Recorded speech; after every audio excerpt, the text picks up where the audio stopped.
Hello students, आज हम जो हमारा टॉपिक चल रहा था रेलवे इंजीनियरिंग, उसका हम एक टॉपिक पढ़ेंगे that is high speed train.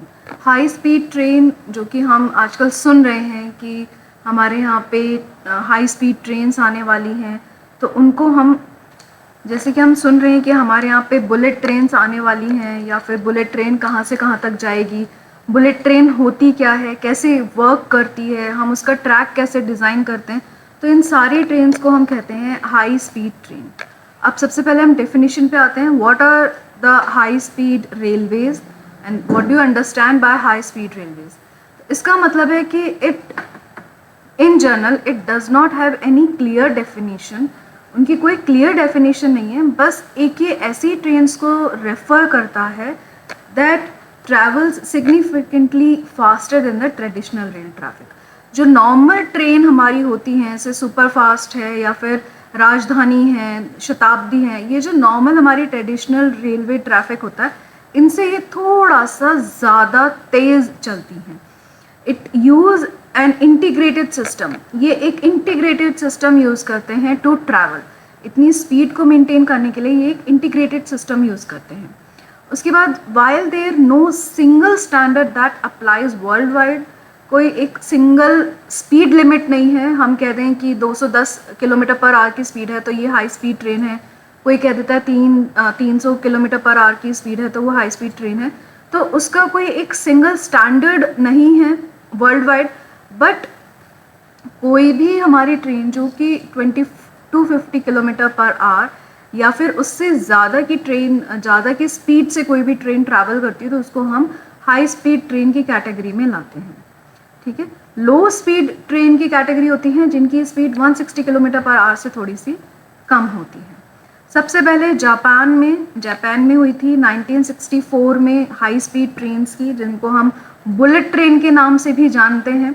Bullet train जो कि जापान में है कि वहाँ पे सबसे ज़्यादा, उसके बाद में चाइना, यूरोपियन कंट्रीज़ जैसे फ्रांस, जर्मनी, स्पेन, यहाँ पे भी उन्होंने बुलेट ट्रेन स्टार्ट कर दी है।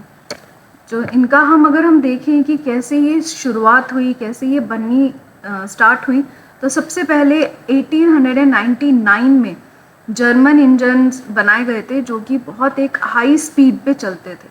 उसके बाद में 1964 में जापान ने एक कैपिटलाइज्ड करा था कि वो एक हाई स्पीड ट्रेन बनाना चाहते हैं, जिनका नाम उन्होंने बुलेट ट्रेन रखा था। वो फर्स्ट 3 इयर्स में, पहले के 3 साल में 210 किलोमीटर पर आवर की स्पीड से चलती थी। उसके बाद में इसकी स्पीड धीरे धीरे बढ़नी शुरू हुई 1981 में। इसके बाद में, जापान के बाद में, अलग जो यूरोपियन कंट्रीज़ थी उन्होंने भी हाई स्पीड ट्रेन्स बनाना स्टार्ट कर दी, जिनकी स्पीड 230 किलोमीटर पर आवर की स्पीड में होती थी।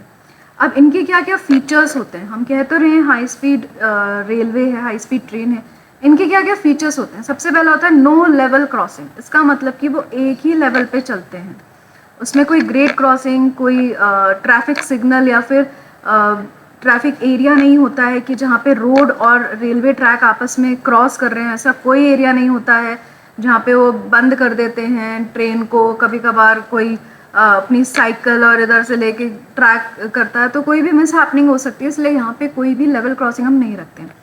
फेंस्ड ऑफ, उसके आसपास सारी फेंसिंग होती है ताकि कोई भी जानवर या कोई भी इंसान ट्रैक पे ना आ पाए। कंक्रीट की फाउंडेशन होती है क्योंकि वो इतनी हाई स्पीड में चलती हैं कि नॉर्मल फाउंडेशन अगर हम एग्रीगेट का देंगे या फिर सॉइल का देंगे तो वो उसको झेल नहीं पाता है, वो टूट जाती है। वाइड स्पेसिंग होती है, अगर दो हमारे ट्रैक हैं, एक इस तरफ जा रहा है, एक इस तरफ जा रहा है, तो इन दोनों के बीच की जो स्पेसिंग है वो बहुत ज़्यादा होती है। इसलिए क्योंकि दोनों हाई स्पीड में चलते हैं तो so that they couldn't come in contact with each other, इसलिए यहाँ पे उनके स्पेसिंग काफ़ी बड़ा होता है। कर्व्स जो होते हैं वो 5 किलोमीटर का जो रेडियस होता है उससे कम अवॉइड करते हैं। जैसे ये कर्व है, इसका रेडियस, इससे मैं आपको एक नया डायग्राम बना के बताती हूँ। ये हमारा कोई भी ट्रैक है और ये टर्न कर रहा है, तो ये इसका रेडियस होता है। This one is its radius. अगर ये रेडियस 5 किलोमीटर से कम हुआ, इसका मतलब ये जो हमारा कर्व है बहुत शार्प है, तो शार्प कर्व हम अवॉइड करते हैं बुलेट ट्रेन में हम शार्प कर्व नहीं देते क्योंकि वो इतनी स्पीड में चलती हैं और अचानक से स्ट्रेट जाके एकदम टर्न दे देंगे तो ये भी चांसेस हैं कि वो ओवर टर्न कर जाए या फिर डीरेल हो जाए। Next is through stations are constructed with 4 tracks, मतलब बड़े बड़े हम स्टेशंस कंस्ट्रक्ट करके रखते हैं जिसमें 4 ट्रैक मिनिमम अवेलेबल होते हैं कि अगर किसी ट्रेन को वहाँ नहीं रुकना है तो वो सीधी चली जाए। टनल्स को अवॉइड करते हैं, हम टनल्स प्रोवाइड नहीं करते। अब व्हाट आर द टेक्नोलॉजीज जिस पे कि हमारी ट्रेन रन करती है, तो हमारा जो प्रिंसिपल होता है जिसको हम कहते हैं मैग्लेव प्रिंसिपल, जिस पे ये हाई ट्रेन्स चलती हैं। ये टर्म जो है मैग्लेव, ये 2 चीज़ों को मिलकर बना है। सबसे पहला है magnet and second one is levitation. Maglev levitation, इसका मतलब ये है कि जैसे ही मान लीजिए 2 चुंबक हैं, ये दोनों अपोजिट साइड्स हैं जो कि एक दूसरे को अट्रैक्ट, ये दोनों सिमिलर साइड्स हैं जो कि एक दूसरे को रिपेल कर रही हैं। हम हमेशा पढ़ते हैं चुंबक में होता है कि अगर दोनों लाइक फेसेस हैं तो they will repel each other, और दोनों अगर अनलाइक फेसेस हैं तो they will attract each other. तो ये दोनों लाइक फेसेस हैं, अगर यहाँ पे भी हमारा नॉर्थ है, यहाँ पे भी हमारा नॉर्थ है, तो ये दोनों एक दूसरे को रिपेल करेंगे। लेकिन एक शक्ति होती है चुंबक की कि वो उसको मूव करने में सहायता करेगा। अगर मैं नीचे वाले चुंबक को आगे खिसकाऊंगी तो ऊपर वाला चुंबक भी धीरे धीरे आगे खिसकेगा, भले ही वो उससे अटैच नहीं है, लेकिन due to this force, electromagnetic force, ये इससे आगे खिसकना शुरू हो जाएगा। तो इस चीज़ को हम कहते हैं मैग्नेटिक लेविटेशन। ठीक है, तो यही इलेक्ट्रोमैग्नेटिक फोर्स जो होती है ये इसको हार्नेस करके रखती है, लटका के रखती है। इलेक्ट्रोमैग्नेटिक फोर्स इसको लटका के रखती है, चिपका हुआ नहीं है ये दोनों, लेकिन ये इसको लटका के रखी है due to this electromagnetic force. तो यही हमारा कंसेप्ट होता है जो हमारी ट्रेन में काम आता है। अब कैसे काम करता है ये मैग्लेव? मैग्लेव काम करता है कि एक जो मैग्लेव हमारी ट्रेन होती है, it floats about 10 mm about the guide way. इसका मतलब कि जो हमारा ट्रैक है, ठीक है, ये इस ट्रैक में हम मैग्नेटिक फोर्स देते हैं, हाई मैग्नेटिक फोर्स देते हैं, और इसके जो पहिए होते हैं उनमें भी मैग्नेटिक फोर्स हम दे के रखते हैं। ये दोनों मैग्नेटिक फोर्स, क्योंकि ये दोनों लाइक होते हैं तो एक दूसरे को रिपेल करते हैं, तो ये ट्रैक से 10 mm ऊपर हवा में रहती है ट्रेन। और क्योंकि ये जो करंट है, ये जो हमने यहाँ पे मैग्नेटिक फोर्स दिया है, ये ट्रैवल करता है इस डायरेक्शन में, इसी के कारण हमारे पहिए भी ट्रैवल करते हैं। यही कंसेप्ट होता है मैग्लेव का। ठीक है, सेकेंड होता है it is propelled by the guide way itself rather than on board. मतलब कि हमारी जो ट्रैक है ये इसको खींच के ले जाता है, ये इसके टच में नहीं आता, 10 mm ऊपर होता है, पर इसे खींच के ले जाता है due to electromagnetic force. This electromagnets run the length on the guide way. अब मैं इसकी एक फ़ोटो आपको दिखाती हूँ, ये है कुछ मैग्लेव का। इसके 2 तरीके के टेक्नोलॉजीज़ होती हैं। सबसे पहले होता है इलेक्ट्रोमैग्नेटिक सस्पेंशन, EMS, दूसरा होता है इलेक्ट्रोडायनामिक सस्पेंशन, EDS। अब यहाँ पे आप ध्यान से देखिए, ये हमारा ट्रैक है, जहाँ पे मेरा ये ट्रैक है, और ये हमारे व्हील के पहिए हैं जो आपको रेड और ब्लू में दिख रहे हैं, ये पहिए हैं। इन दोनों में उन्होंने करंट या फिर मैग्नेटिक फोर्स, इलेक्ट्रोमैग्नेटिक फोर्स दी। तो ये इसके कांटेक्ट में नहीं है। ये जो रेड आपको दिखाई दे रहा है इसमें भी इलेक्ट्रोमैग्नेटिक फोर्स है, और ये जो ब्लू आपको दिखाई दे रहा है इसमें भी इलेक्ट्रोमैग्नेटिक फोर्स है। ये इसके कांटेक्ट में नहीं है, डायरेक्ट कांटेक्ट में नहीं है ये पहिए इसकी ट्रैक के, ये थोड़े से गैप में है, लेकिन इसी गैप के थ्रू ये पूरा रन करता है। इसको हम कहते हैं EMS, इलेक्ट्रोमैग्नेटिक सस्पेंशन। अब यहाँ पे देखिए, ये हमारा एक क्लोज्ड ट्रैक है, इसमें यहाँ पे नीचे करंट है, जो यहाँ रेड और ब्लू नीचे दिखाई दे रहा है, और ये ऊपर ट्रेन के पहियों में करंट है जो रेड और ब्लू आपको दिखाई दे रहा है। तो ये सस्पेंडेड है, हमारी जो ट्रेन है वो हवा में है, और वो हवा में इलेक्ट्रोमैग्नेटिक फोर्स के कारण चल रही है। तो इसको हम कहते हैं इलेक्ट्रोडायनामिक सस्पेंशन। अब यहाँ पे एक और फोटो मैं आपको दिखाती हूँ, ये देखिए, ये एक ट्रैक है। ट्रैक में यहाँ पे उन्होंने ये जो ग्रीन वाला है, यहाँ पे उन्होंने दिया हुआ है इलेक्ट्रोमैग्नेटिक फोर्स, और ये पहिया है, पहिए में यहाँ जो ब्राउन कलर का दिख रहा है यहाँ पे दिया है। तो ये डायरेक्ट कांटेक्ट में बिल्कुल नहीं है, बट इस ट्रैक पे क्योंकि करंट पास हो रहा है या इलेक्ट्रोमैग्नेटिक फोर्स पास हो रही है, तो इसी फोर्स से ये भी आगे की तरफ बढ़ता चला जाता है। In current electromagnetic system the train levitates about the steel rail. जो भी स्टील की रेल होती है उसके ऊपर तक चलती है। The electromagnetic magnets use feedback control, एक कांस्टेंट डिस्टेंस पे हमारा एक फीडबैक कंट्रोल वो रखता है ताकि वो कैसे चले। अब ये देखिए, इसका एक बड़ा सा मैंने पोर्शन दिखाया जो मैंने आपको इससे पहले पढ़ाया था, वही है। ये इसका अंडर कैरेज है, जो इसका पहिया है ट्रेन का वो। ये गाइड वे है जिसको हम पटरी भी कहते हैं, गाइड वे मतलब पटरी, और ये उसका पहिया है। इस पटरी में ये जो ग्रीन कलर का जिसको स्टैटर उन्होंने लिखा है, वहाँ पे भी उन्होंने थोड़ा सा मैग्नेटिक गाइडेंस दिया है। और ये जो है सपोर्ट मैग्नेट यहाँ पे भी उन्होंने इलेक्ट्रोमैग्नेटिक फोर्स दिया। अब इसके कारण ये गाइडेंस मैग्नेट है कि ये ट्रैक के बिल्कुल सीधे सीधे, जैसे ये है तो इस ट्रैक में बिल्कुल सीधी सीधी चले, इधर उधर ना हो, तो इसलिए ये गाइडेंस के लिए हमने रखा है। अब इसके कारण, इन दोनों के कारण, ये जो स्टैटर है और सपोर्ट मैग्नेट है, इन दोनों के कारण हमारी ट्रेन इतनी स्पीड में आगे बढ़ती चली जाती है। अब यहाँ पे देखिए जो इलेक्ट्रोडायनामिक वाला है उसमें क्या है कि ये हमारा पहिया है, ये नीचे की तरफ उन्होंने यहाँ पे ये ये गाइडेंस मैग्नेट दिए हैं, ये वाले गाइडेंस मैग्नेट हैं। यहाँ ये नीचे सपोर्ट मैग्नेट्स इन्होंने यहाँ दिए हुए हैं, ठीक है। और यहाँ पे उन दोनों के बीच में this one is the air gap. देखिए ये वाला जो है एयर गैप यहाँ पे आपको दिखाई दे रहा है, ये एयर गैप है, ये बीच में है। This one is the vehicle, ये पूरी हमारी ट्रेन है। इसको हम कहेंगे लेविटेशन। ये जो गाइडेंस प्रोवाइड करता है वो है ये दोनों तरफ जो दिए हैं, ताकि हमारी ट्रेन बिल्कुल सीधी सीधी चले। तो इसके कारण ये इलेक्ट्रोडायनामिक है, ईडीएम, तो इसके कारण हमारी ट्रेन बिल्कुल सीधी सीधी चलती है।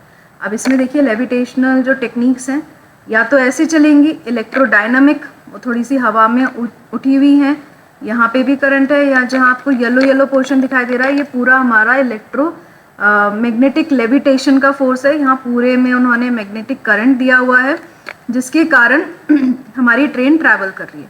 ये है इलेक्ट्रोमैग्नेटिक, जो कि हमारा जो पहिया है वो थोड़ा सा नीचे की तरफ है, जो हमारा पहिया है वो थोड़ा सा नीचे की तरफ है, ये कार को थोड़ा सा लिफ्ट करके रखता है।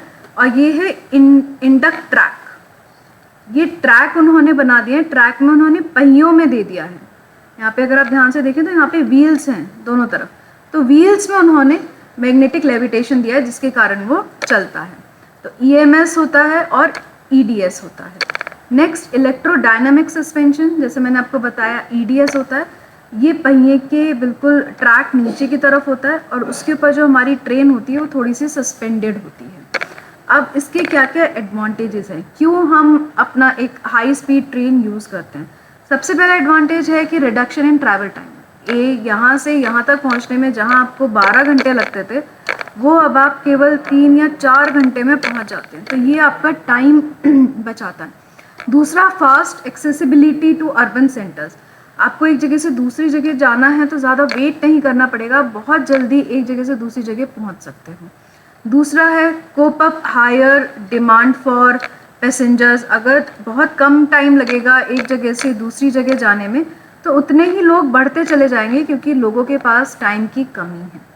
तो जितना कम टाइम आपको लगेगा, क्यों लोग फ्लाइट में जाते हैं, क्योंकि वहाँ पे टाइम कम लगता है। तो अगर हम ट्रेन में वही सुविधा देंगे तो लोग बाग ट्रेन को ज़्यादा प्रेफर करेंगे। High speed rail routes will help in commercial growth. अगर आपकी कोई चीज़ बहुत जल्दी एक जगह से दूसरी जगह पे पहुंच जाती है तो उसको कमर्शियली ग्रोथ में भी हेल्प करता है। Land required by the high speed rails is very less.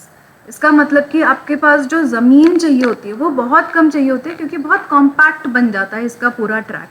हमें ना बलास्ट की ज़रूरत है, ना सब ग्रेड की ज़रूरत है, ना किसी स्लीपर की ज़रूरत है। बस 2 ट्रैक आपको बिछाने हैं और दोनों में इलेक्ट्रोमैग्नेटिक फोर्स आपको देनी है, तो उसमें जो लैंड रिक्वायर्ड होता है बहुत कम होता है।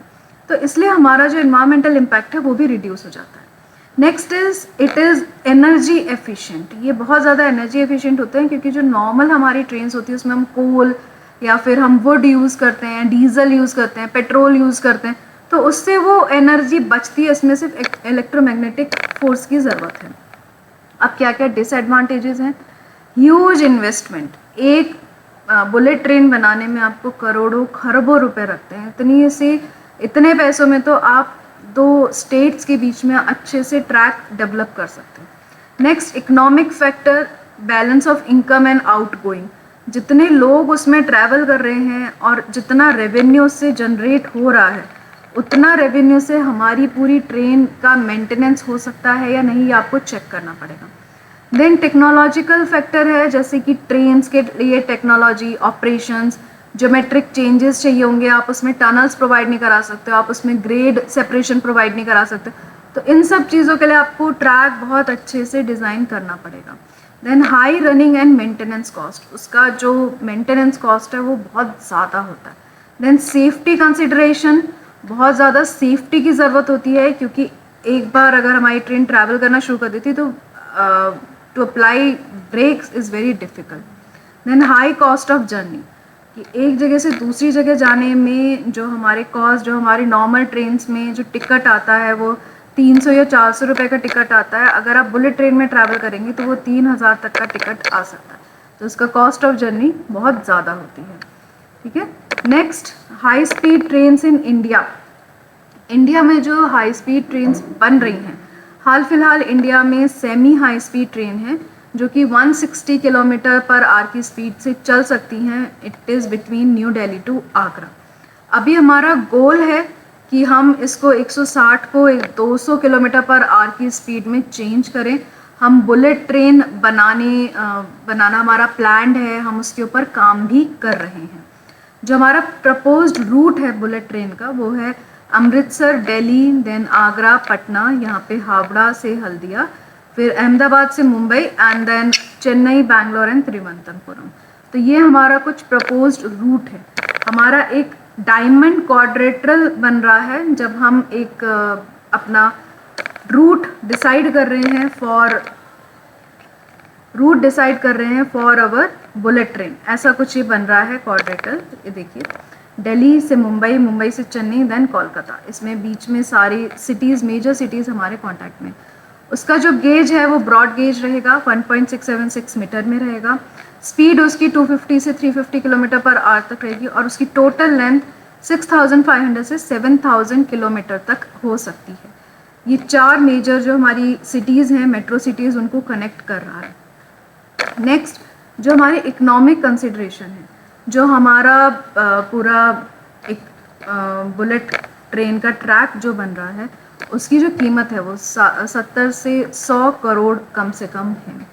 इसका जो कॉस्ट है वो काफ़ी ज़्यादा आ रहा है। इतने कॉस्ट के लिए हमें बहुत ज़्यादा इकोनॉमिकल कंसिडरेशंस की ज़रूरत है। हम कैसे उसको डेवलप कर रहे हैं वो बहुत बड़ी बात है, क्योंकि बनाना, बुलेट ट्रेन बनाना, उसको रन करना और इतना इकोनॉमिकल टिकट रखना कि नॉर्मल पीपल या फिर जो मिडिल क्लास लोग हैं वो उसको अफोर्ड कर सकें। तो this is all about the bullet train. Hope you enjoy this session. Thank you so much.